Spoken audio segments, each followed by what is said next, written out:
रेशमा गांव के किनारे खड़ी थी। उसकी आंखें उसके सामने हरे भरे खेतों पर टिकी थी।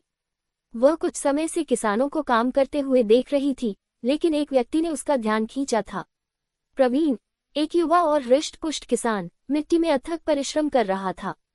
जब वह कुशलता से जमीन जोत रहा था, तो उसकी कांस्य त्वचा पसीने से चमक रही थी। उसकी शक्तिशाली मांसपेशियां उसकी घिसी-पिटी सूती कमीज के नीचे लहरा रही थी।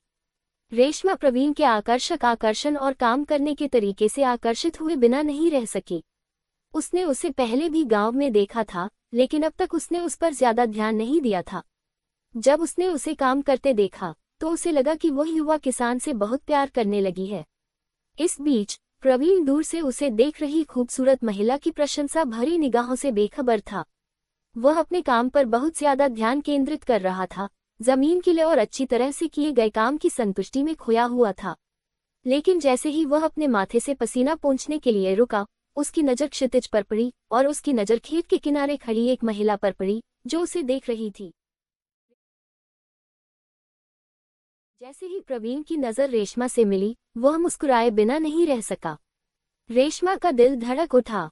उनकी आंखें मिल गईं और एक पल के लिए समय रुक गया। रेशमा ने एक गहरी सांस ली और अपने मन की बात कहने का साहस पाया।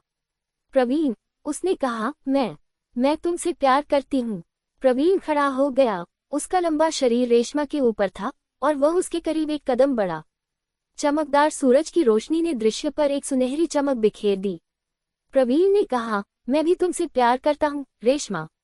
उसकी आवाज में भावनाएं भर आई थीं, और इसके साथ ही वह एक और कदम और आगे बढ़ गया, और रेशमा को पता चल गया कि उसे अपना हमसफर मिल गया है।